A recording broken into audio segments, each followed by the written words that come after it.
On December 29, 2025, Russian Foreign Minister Sergei Lavrov issued an urgent statement on the Russian Federation Ministry of Foreign Affairs channel on Telegram. On the night of December 28 to 29, the Kiev regime launched a terrorist attack using 91 long-range strike drones against the official residence of the President of the Russian Federation, in the Novgorod region.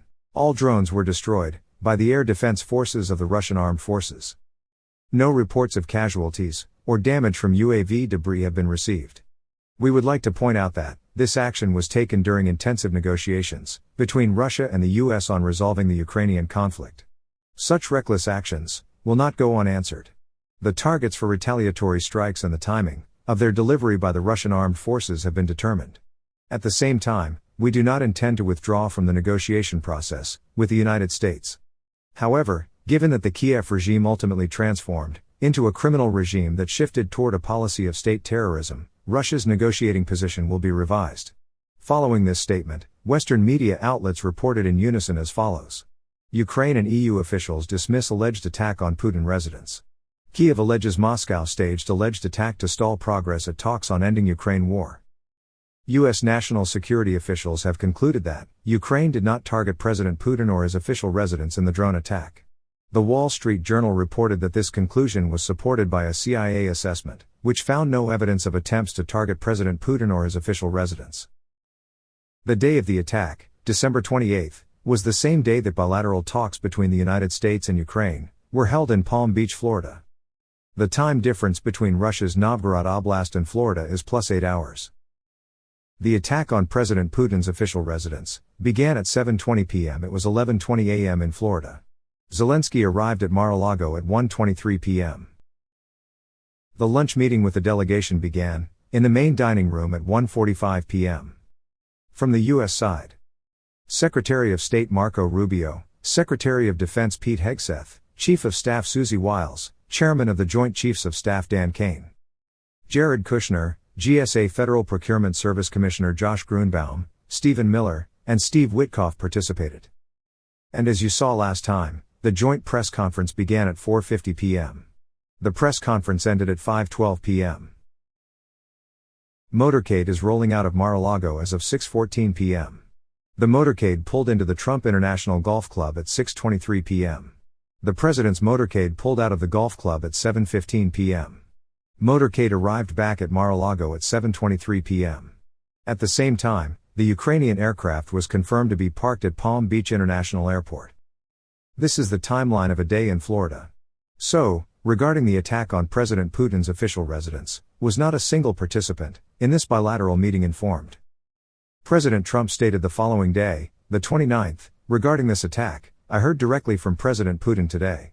I was very angry. This is a delicate time. It's possible to be aggressive, but attacking his residence is a different matter. In any case, now is not the time to do such a thing. But, Western media reported that this attack offers no benefit to Ukraine and that Russia is exploiting the situation.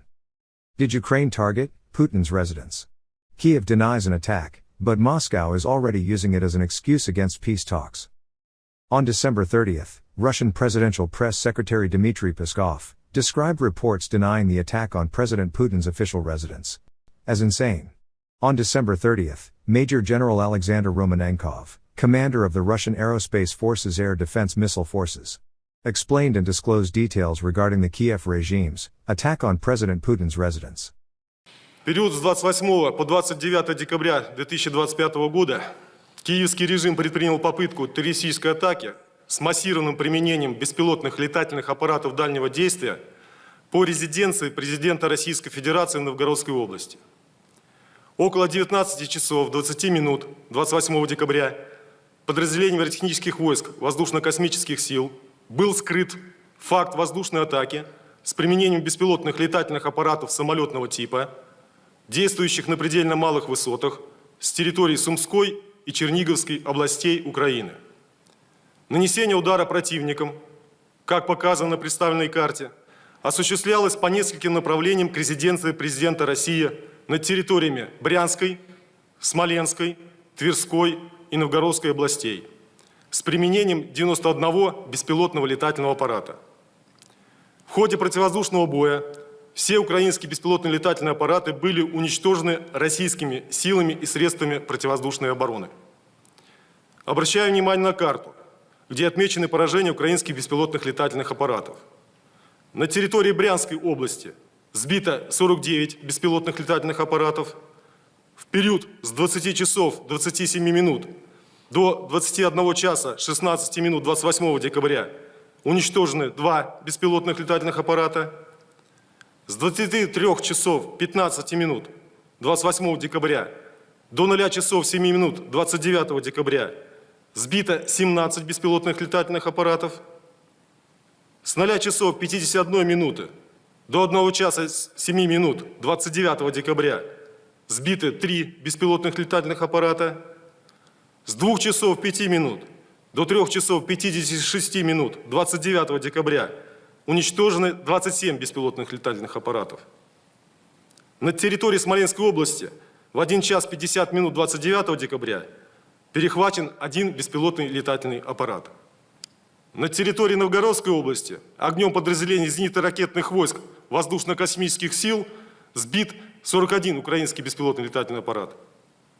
С 3 часов 18 минут до 5 часов 1 минуты 29 декабря сбиты 11 беспилотных летательных аппаратов.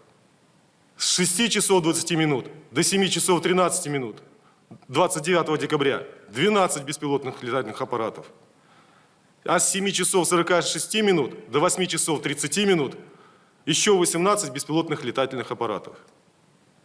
В отражении массированного удара над территориями Брянской, Смоленской и Новгородской областей применялись зенитно-ракетные комплексы, мобильные огневые группы и средства радиоэлектронной борьбы.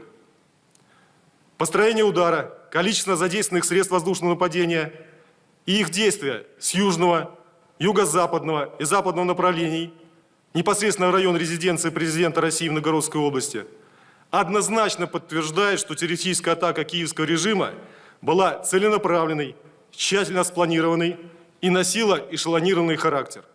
В результате отражения террористической атаки киевского режима пострадавших и разрушений на территории Российской Федерации нет. Ущерба резиденции президента Российской Федерации не допущено. Боевые расчеты зенитно-ракетных комплексов, средств контроля воздушной обстановки радиотехнических войск, мобильных огневых групп, а также средств радиоэлектронной борьбы действовали слаженно, профессионально и эффективно, успешно выполнил боевую задачу. Войска противовоздушной обороны воздушно-космических сил продолжают нести боевую службу по защите воздушного пространства нашей страны. On December 30th, Foreign Minister Sergei Lavrov issued a statement on the official website of the Russian Ministry of Foreign Affairs. Moscow sincerely appreciates the reaction of our foreign friends and partners, who have condemned the terrorist attack carried out by the Kiev regime, on the night of December 28 to 29 on the state residence of the President of the Russian Federation, in the Novgorod region. We are grateful for the words of support and solidarity addressed to the Russian head of state, the Russian government and the Russian people. This incident has once again confirmed the terrorist nature of the group of individuals illegally holding power in Kiev. On their direct orders, passenger trains have been blown up, numerous attacks have been carried out against purely civilian targets, and journalists, politicians, and public figures have been murdered on Russian territory. In this regard, those in the EU and NATO, who loudly demand ironclad security guarantees for Ukraine within the framework of the settlement process led by Russia and the US, would do well to answer the question. What regime are they striving to protect with all their might, and to what end? The question is rhetorica. There is no doubt that the main goal of Brussels, Berlin, Paris, and London is to preserve a regime that dreams of being helped to survive, and continue to control a territory where, contrary to all norms of international law, the Russian language and Russian language media are prohibited by law, where canonical Orthodox Christianity is persecuted. Monuments to Russian history and culture are demolished, Nazi ideology and practices are cultivated, and opposition figures and mere dissenters are subjected to brutal repression. It is precisely this kind of entity next to Russia that European Russophobes need in order to implement their announced plans to prepare a new aggression against our country. I am confident that the racist nature of the Kiev regime, and the cynicism of its external sponsors, are clearly visible to the respectable members of the international community. Cannot fail to understand that without an end to all these criminal policies, It will be impossible to successfully negotiate a reliable long-term settlement of the Ukrainian crisis. Foreign Minister Lavrov announced that he would share this evidence with the U.S. government. On December 31st, the CIA's assessment and Western media reports changed. This is a CNN article. The CIA has assessed Ukraine was not targeting a residence used by Russian President Vladimir Putin in a recent drone attack in the north of his country, according to U.S. officials, undercutting an assertion the Russian leader had made to President Donald Trump in a Monday phone call. In other words, it shifted from there was no attack and Russia's lies, to there was an attack, but the target was not President Putin's residence. The CIA's director John Ratcliffe briefed Trump on the assessment Wednesday, the officials said. Russia had publicly raised allegations. Ukraine attempted to hit Putin's home Monday, and Trump told reporters Putin had told him of it over the phone. At the time, the president said he was troubled by the reported action, seeming to believe the Russian leader even as Ukraine strenuously denied it was behind any such attack. I don't like it. It's not good, Trump said, describing himself as very angry upon hearing the claim. However, there is a part missing from this CNN article. On December 29, according to a report by Yuri Ushakov, presidential aide to the Russian president, President Trump was informed of the incident during a phone call with President Putin and was reportedly shocked and literally furious. In this conversation, President Putin clearly stated, "We will, of course, respond with the utmost severity to such reckless terrorist acts." According to Ushakov, President Trump responded to this information by saying, "I thank God we didn't supply Tomahawk missiles to Kiev." This report concludes by stating, such talks were held, and at their conclusion, both presidents very amicably agreed to continue dialogue going forward. After receiving a briefing from CIA Director John Ratcliffe, President Trump, on January 1, 2026, he reposted a New York Post article dated December 30, 2025, on Truth Social. That headline reads, "Putin's attack threats show Russia is the one hindering peace." This article states that Ukraine likely did not target President Putin's residence in Valdai at all. What was President Trump's intention? Did he want to condemn Russia? Did he intend to argue that this attack was not an assassination attempt by Ukraine? What explanation did the CIA give President Trump? And then, January 3rd. Look at that!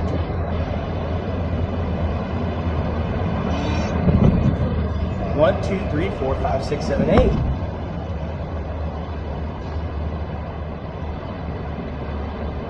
Dumb mom. That's crazy. Fly over there. Fly over there? Look at that! They blew up all that over there. Late last night and early today, at my direction, the United States Armed Forces conducted an extraordinary military operation in the capital of Venezuela. Overwhelming American military power, air, land, and sea, was used to launch a spectacular assault. And it was an assault like people have not seen since World War II.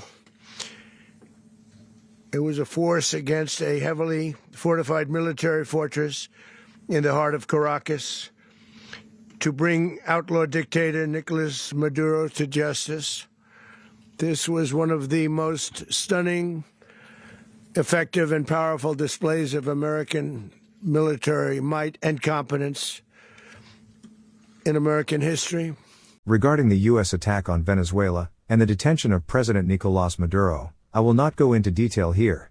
But when asked about this matter, Zelensky responded to reporters as follows. Про Венесуелу? Ну, як тут відреагувати? Ну, що я можу сказати? Якщо можна, да, так, з диктаторами, ось так, то Сполучені Штати Америки знають, що їм робити далі.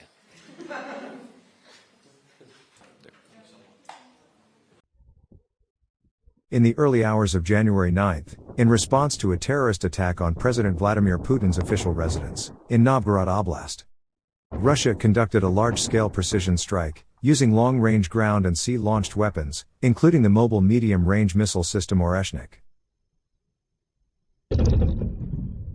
The Russian Ministry of Defense stated that the targets were drone production facilities supporting the military-industrial base and energy infrastructure, and announced that the infrastructure facility Oreshnik near the western Ukrainian city of Lviv was hit. The ministry added that all targets were achieved. Russia reportedly notified the U.S. government about Oreshnik deployment 3 hours prior, but both Russia and the U.S. have confirmed that the actual notification occurred 30 minutes before launch. President Trump, thank you. I do want to ask you about Minnesota, but first, just more on topic. President Zelensky said that he was watching with the rest of the world as you made this order to go and capture Nicolas Maduro. And he said, if that's how it works with dictators, then the United States knows what to do next. Sounds like he wants you to go and capture Vladimir Putin. Would you ever order a mission to go and capture Vladimir Putin? Well, I don't think it's going to be necessary. I think we're going to have I've always had a great relationship with him. I'm very disappointed. I settled 8 wars. I thought this would be in the middle of the pack or maybe one of the easier ones. And I don't know if you know, Peter, the last month, they lost 31,000 people, many of them Russian soldiers, and the Russian economy is doing poorly. I think we're going to end up getting it settled. I wish we could have done it quicker because a lot of people are dying, and mostly soldiers. You know, they get hit in Kiev and they get hit a little bit here and there, and people are dying there too. But largely, it's the soldier population. When you have 30,000, 31,000 soldiers dying in a period of a month, 27,000 the month before, 26,000 the month before that, that's bad stuff. So, as you know, President Biden gave $350 billion to Ukraine to fight, and we would never get that back, although I did make a rare earth deal to get it back, so we will be getting it back, but shouldn't have done that. It was a bad thing to do. I will say that right now, because I was able to get NATO to up GDP from 2% to 5%, NATO's got a lot of money, and they're paying for everything. We're not losing any money. We're making a lot of money, I guess, if you think of it, because we're selling them military equipment. They're probably giving it to Ukraine. But we're selling them to NATO military equipment. We're getting full price and all of that. But that's not a big deal to me. What is a big deal is stopping a war where 30,000 people are being killed every single month.